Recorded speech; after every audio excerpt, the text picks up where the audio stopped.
My dear friends, perting hugawa simbahan ron, I strongly suggest you declare a day of repentance, starting with the ministers. God's perfect peace operates in the most unlikely events in life. God's perfect peace operates from within, not without. If there is one application of my message today, focus on God, then you will have His perfect peace. All God's people say, amen. Focus on God. You know what I'm saying? If you focus on prosperity, you will not have perfect peace. You will want more. Diba? If you focus on pain, trials, not God, you will be bitter against God. So what is my message today? Focus on God.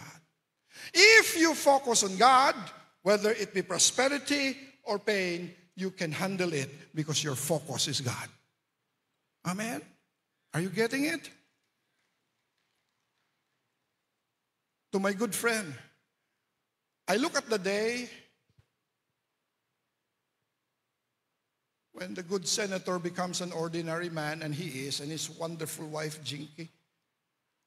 On that day, that these material wealth are no longer yours. On that day, when you are called in Chinese, we say, Chin potong elang. I'm sorry, I said a Chinese word. That's not dili to balikas, ha? Potong means ordinary. On that day, mark well who will stay loyal to you. Because as of now, everybody is a suspect. Especially pastors. They will be the first one to leave you.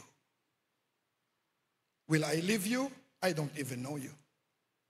But for me, my dear friends, kung ang focus material things, matinuod man na siya, wala gihapon kay kalinaw, kay dili man ni siya makahatag og kalinaw. Tama ba? So, no perfect peace because the focus is not God. I'm already in my number 2, and number 3, I'm done. God's perfect peace was promised with an instruction to fill the mind with thoughts of who God is. Please, don't rush. Look at the verse. All whose thoughts are fixed on you. All, no discrimination, whose thoughts, the battle is here. Thoughts are fixed on God. Now listen to me. Thoughts fixed on God, not on what God can do. Ang hirap kaya i-separate. If you really want God, thoughts on God, enjoy His blessing. God is generous. God favors us with healing. God favors us with success. But our thoughts must be fixed on God. Amen. Now listen to me. An old woman got a Bible. June, siguro nagkamalig translate ang imong grupo. Kaya nakuha niyang Biblia, Pastor, Matthew 6:33. Pero, wala man na-type tong ang tanan ikadugang diha kanimo. Ang na-type lang, pangitaang gingharian si Ginoo. Wala tong and all these things. But she loved the verse, minus the all these things. One day she found a verse. Ingon siya, uy, niya man din all these things. Pero ingon siya, naanad manggay ko wala na. My thoughts are fixed on you. Amen. Is it God or all these things? Thoughts focus on God, not only on the realities when we see would be favorable or not favorable. Last week, the month of June is a scary month for me because I've experienced something in my inside. When I go to the CR, nakulbaan ko kanay dugo. Every time I go to the restroom, it's no comfort room, it's torture room. My doctor, it's good to have a doctor who tells you honestly. Goes to my room, our office in church, and say, Pastor, whether you like it or not, you need to go colonoscopy. Para lion kung unsang nasulod. And I went. And they found out there's a polyps. Then they took it away. And then the hardest part is waiting for the result of the biopsy. Whether that is 5 hours or 5 days, waiting is terrible. In that waiting time, 14 days all in all, I don't know what is perfect peace. Ampo na gid ko sa Ginoo, Lord, nabudol ba ako? I've been preaching perfect peace. Now it's my time to experience that peace. I don't have it. Be honest with God when you pray. Amen? Tell Him. He can handle it. I'm angry, I'm disappointed, I'm painful, I'm afraid. For the first time in my life, people of God, I'm very afraid. And when you are afraid, you call on His name. And then on that day, exactly Friday last week, not this Friday, the other week, was the most dreadful Friday in my life. Because the result will come out. I was in the altar in our church praying, Lord, please, benign. The church is praying. Di pwede mo mailhan kung love pa ka sa imong simbahan, mo pray man sila benign. Kung dili na sila mo pray, tapos. You know what's the result? I'll tell you next time you invite me. No, the result is this, malignant.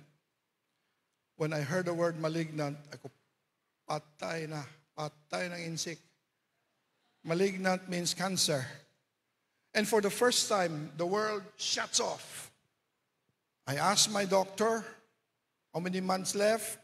Chemo or surgery? My doctor said, wait, we will talk with the other doctors. Hanging. I cried. Pero mutumog sa dili, no? Hindi man ta magtinikal, no? I would not boast. But whether you believe it or not, when he said malignant, I've experienced perfect peace. I cannot explain.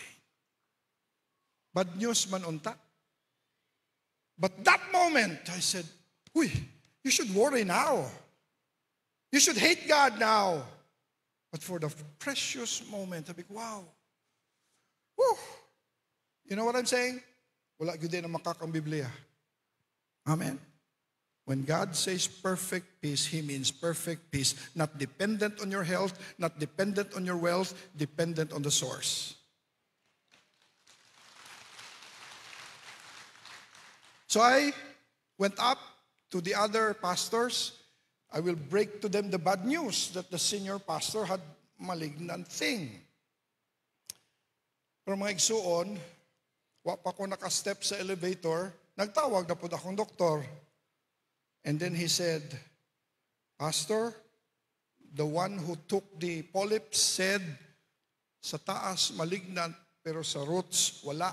Nakuha tanan. Doctor, what are you saying? Aw, mabuhi pa ka. So I'm here, second life, humbled before God. Ay, grabe. Pero you know, folks, ay mo malain sa akon, ha? Wala biyag ko ningon, wa ko nalipay kay di na ko mag-chemo, di na ko surgery. But you know what? This powerful verse reminded me, focus on God, because one day you will have cancer. Focus on God, because one day life will be cruel to you. Focus on God. I am grateful, but my focus is not on my healing. Like the leper, I came back. My focus is on the one who is the healer.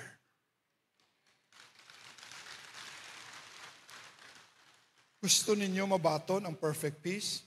Focus on God. Amen. Ay, kabudlay ini nga wali. This instruction is impossible to follow without God's grace. Nowadays, focus is very difficult. This instruction helps us overcome our triumphalist attitude towards the worship of the triumphant God. I want to differentiate two theologies. Number one, we call triumphalism. You know what is triumphalism? Listen to me, because many of you believe this, and this is a false doctrine. What is triumphalism? God will always do what I want. Wrong. God will do what glorifies Him. Triumphalism is, nakay-cancer, ayuho na sa Ginoo, in the name of Jesus. I believe that with all my heart. But if He is sovereign, He can also say, like Paul, I will not heal you. My grace is sufficient for you. Naklarohon ta mo. When you say God is good, do you mean God or good? God is good. He blesses. He heals. But the focus is God. Try that for a change. The instruction of focusing on God, believe me, gives all glory to God. All glory to God. Amen. Now, you don't just say, to God be the glory, and put it on your advertisement, on your product, or put that in your kanang sticker. To God be the glory is not a sticker to display. It's a lifestyle to live. Amen? Now, here's the point. If this church wants to glorify God, many things should change. If you want to glorify God, many agendas should be surrendered to the Lord. Now, if I say that, I must admit, number one, the struggle is real. Tinuod ang struggle. Do not be hypocrite. We all struggle. Don't hide that. You know? Not only the struggle is real, the invitation of God, so you can have perfect peace, to fix your thoughts on the Lord, is moment to moment what? Surrender. Every time we gather here for worship, God is saying, surrender your life again. Because you surrendered it last Sunday, but you took it back on Monday. Surrender. My agenda, my plans for myself. Mao nang di day takahulat sa Ginoo, because we give God a deadline. And then, I'd like you to smile on this beautiful point. God is a God who release, a God-honoring surprise is coming. Hallelujah. Ang Ginoo mohatag gyapon mga sorpresa nga makapahiyom sa tua kung makasulti. Thank you, Lord. I look at your blessing, but the blessing points me back to you. Amen. Be careful when you say blessing. Here we go. Listen to me. Don't lose this. When will you say it's a blessing? One condition. It is only a blessing when Satan cannot duplicate it. Health, is it a blessing? Yes, from God. But the devil can give you good health.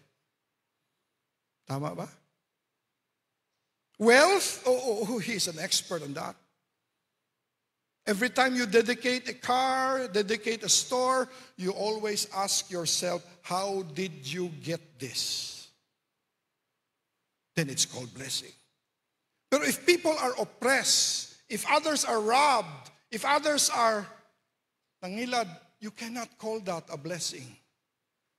Are you with me?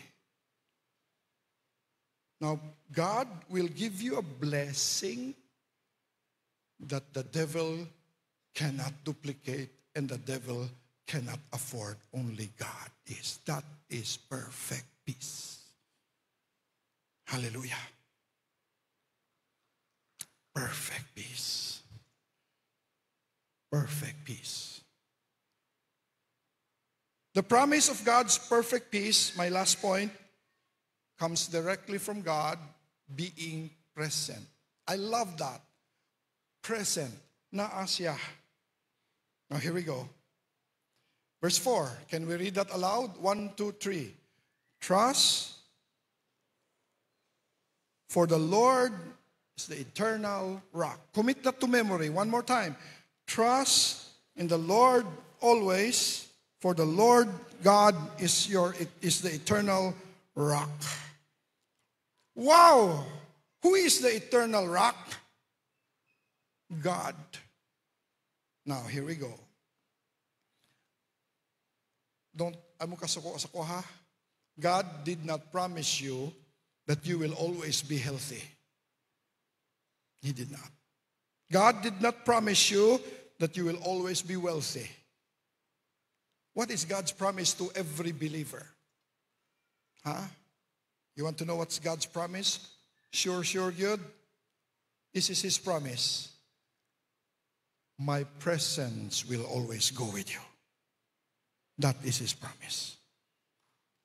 In those times that friends are no longer available, in those times that money is no longer there, I mean money, not Manny Pacquiao, katong money nga inyong giapas ba?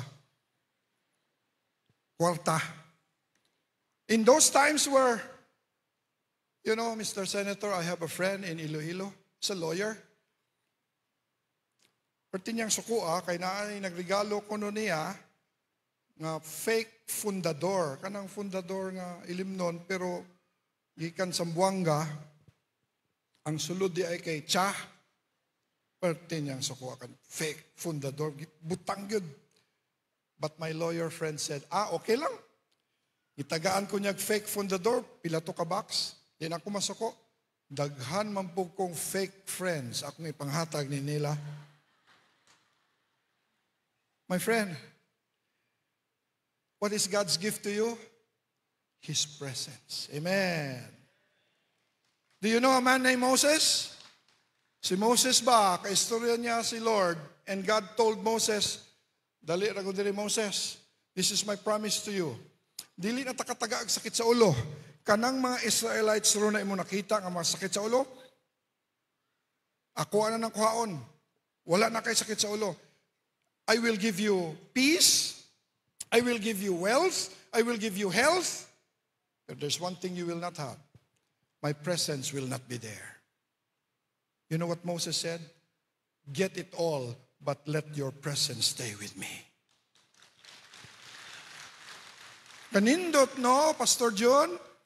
Mga nang Ginoo ni mo, John, tanan ni mga pasaway nga membro dere. Kwaon ko na. Hallelujah! Moingon siguro ka, John, unahan ni Lord.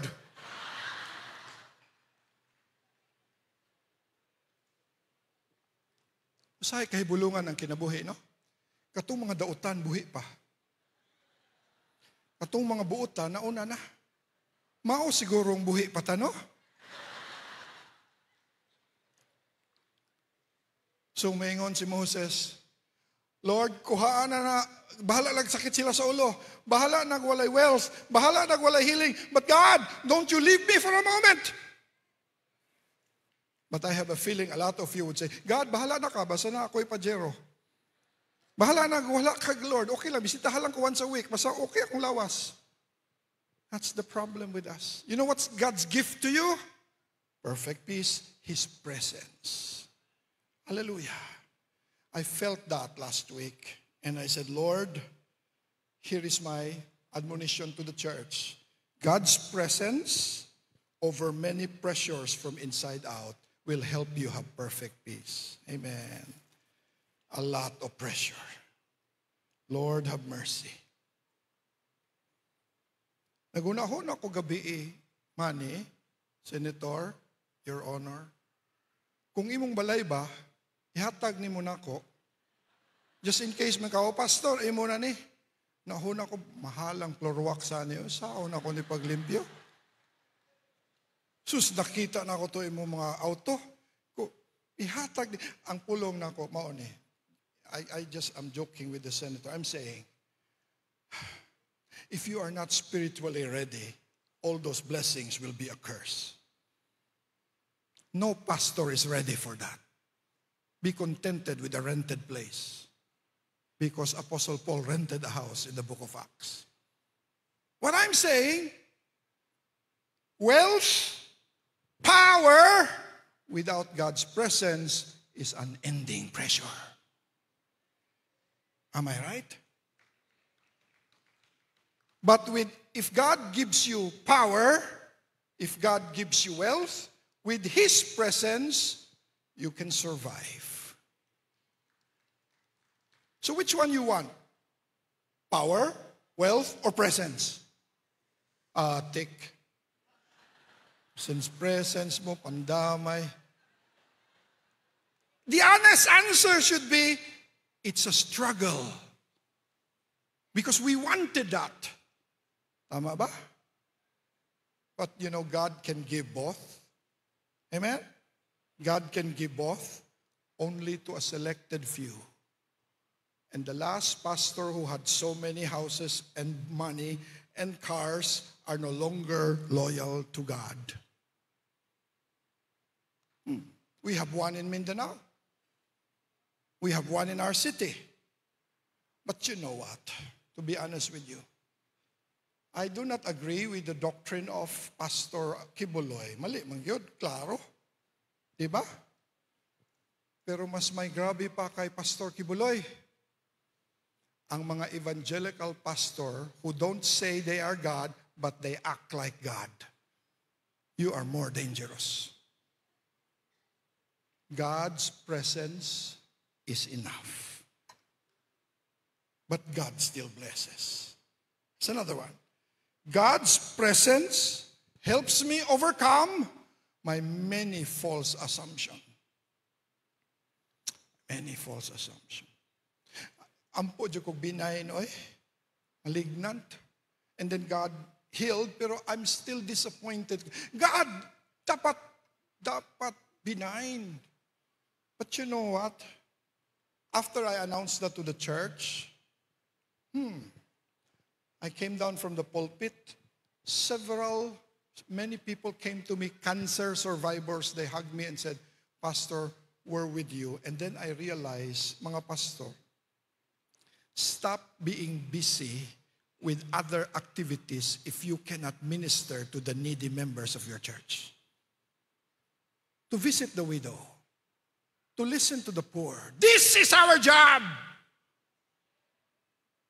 It's not our job to serve politicians. It is our solemn duty to serve the living God. It is our solemn duty to tell Manny Pacquiao if he is wrong, Mr. Senator, you are wrong. Change your ways in the name of Jesus. That is a minister of God. If you no longer can do that, you are worse than the corrupt politician of our country. To the people of the Philippines, any pastor who runs for office, do not vote for them. They are violating their call. It is sin to vote for a pastor in government where his call is to be a prophet of God. If Brother Manny calls you for advice, go to him. Have coffee with him. But don't always go to his house. Because if you are too close to the senator, there will come a time you are no longer able to tell him, Sir, this is wrong. And therefore, madto lang ta kung tawagon. Amen, pastors? Oh, wala dyan, amen. Muna akong ginaingon ninyo. So starting today, fire all these pastors and let them decide, will you become a pastor or politician? Choose one, not both. The presence of God over anxiety. Have you seen the film Inside? What was the title? Inside Out. I forgot. I saw the film. Nindot baya? And I identified anxiety controlling me. Pero with the presence of God, makalma man si anxiety. Amen? Who can calm anxiety? Presence of God. And then lastly, stop giving God deadlines. Presence of God over my entitled deadlines. Lord, in 3 months, you should bless me. There's a new English for that, the hilasity of it. Lord, dapat ganito na. You know why you don't have perfect peace? Why you don't have perfect peace? Why I don't have perfect peace? I put a deadline on God. Surrender that deadline, He'll give you perfect peace. Amen? Mana kung wali. Pero napay gamayng dugang. Okay, napay lunch. Have you ever heard of the word brokenness? Oh, Pastor John, I don't want to talk about it. But look at verse 5.